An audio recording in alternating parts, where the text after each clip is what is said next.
Today we're going to be looking at dative prepositions, and as usual I'm going to begin the presentation with an example sentence in English.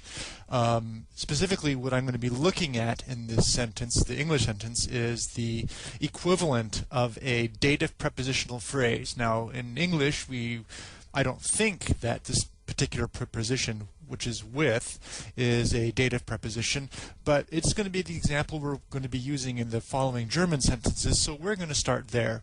Then I'm going to go through and analyze a German sentence with a dative prepositional phrase, show you how it's put together, throw two examples in. One will be a masculine noun, the other one will be a feminine noun, and show you how the dative preposition changes the definite article, or in this case the possessive adjective.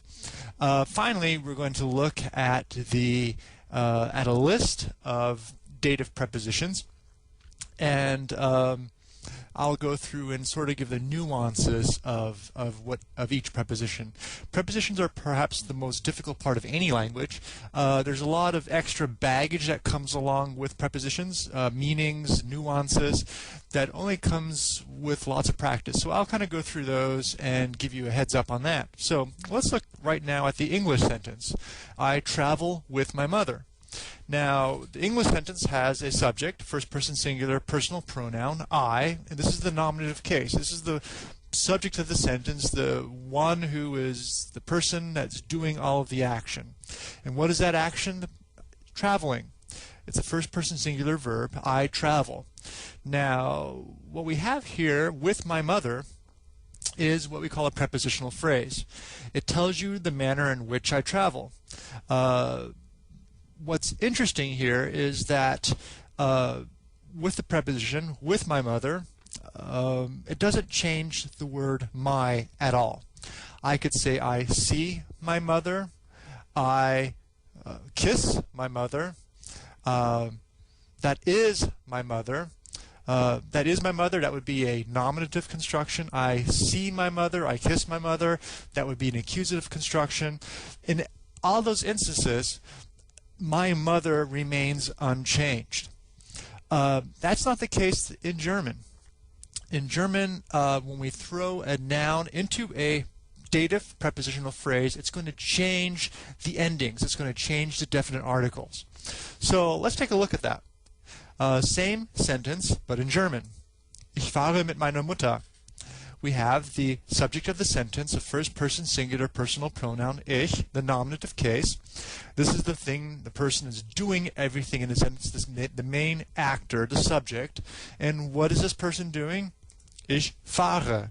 First person singular verb, subject-verb agreement. Now, this is where things get interesting. We have the dative preposition mit, with, and what follows that is going to be a dative prepositional phrase. So, mit meiner Mutter. Now, you're probably thinking, well, wait a minute. I thought it's meine Mutter, feminine. For instance, ich fahre mit should be meine Mutter.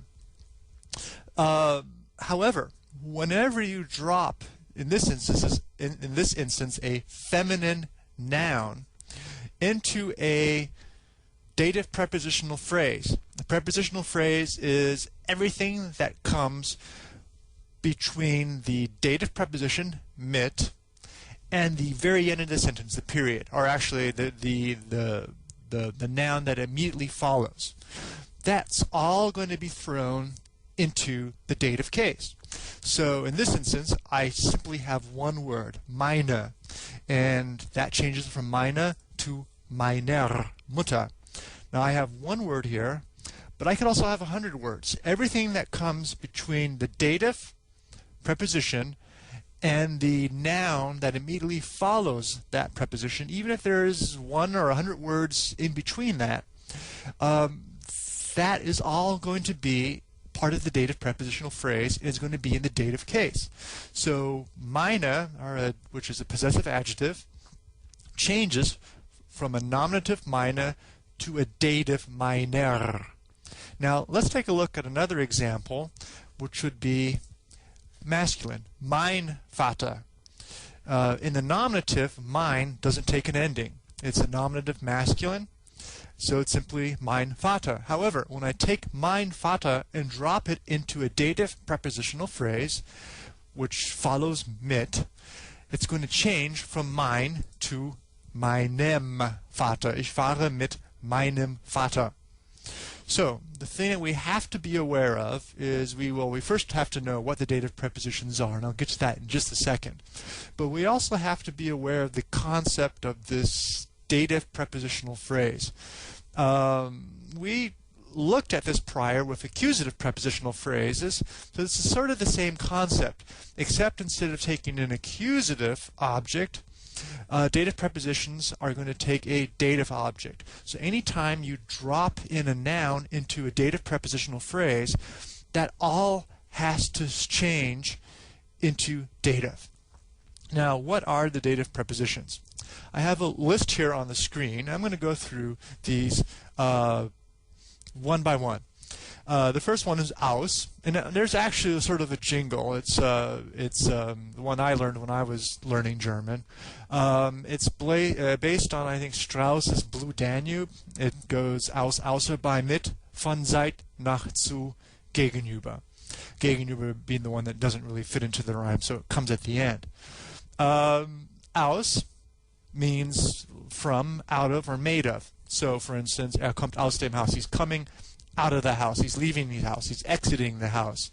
Now, I could also say, der Tisch ist aus Holz. The table is made of wood. In this instance, to express the concept made of, I would use the dative preposition aus.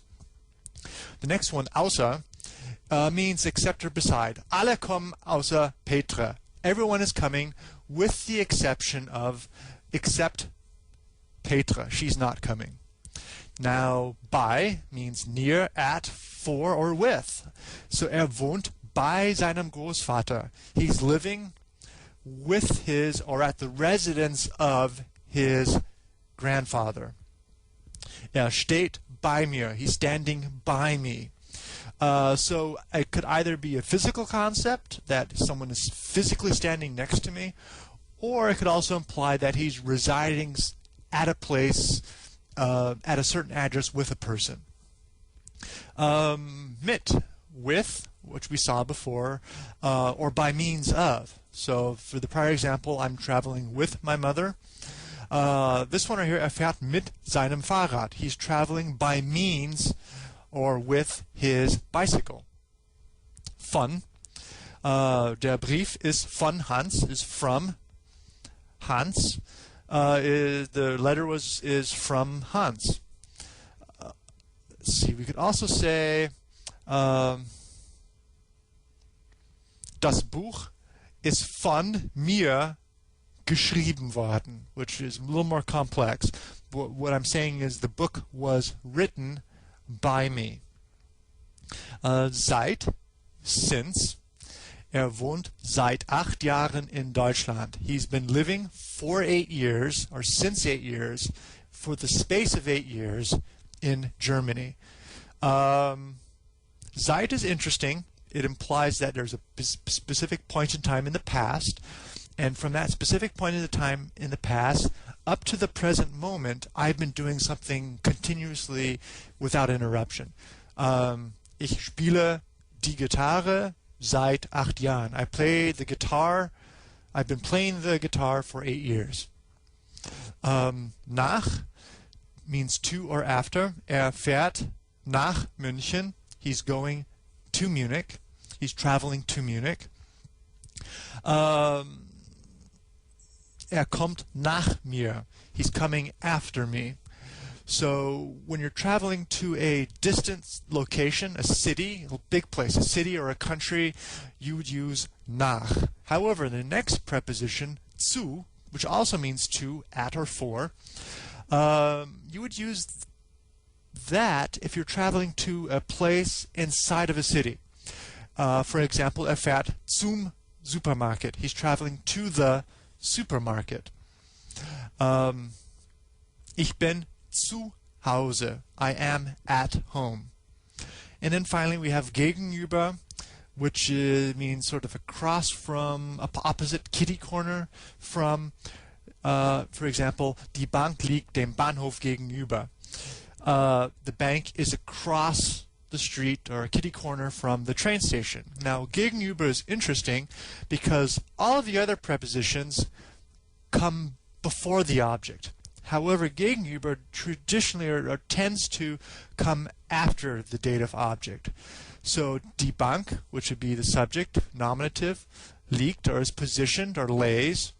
Then suddenly, without any type of preposition, we dive immediately into the dative, dem Bahnhof, and before we could ask ourselves why that's dative, we get the answer gegenüber, the dative preposition across from. So, dative prepositions.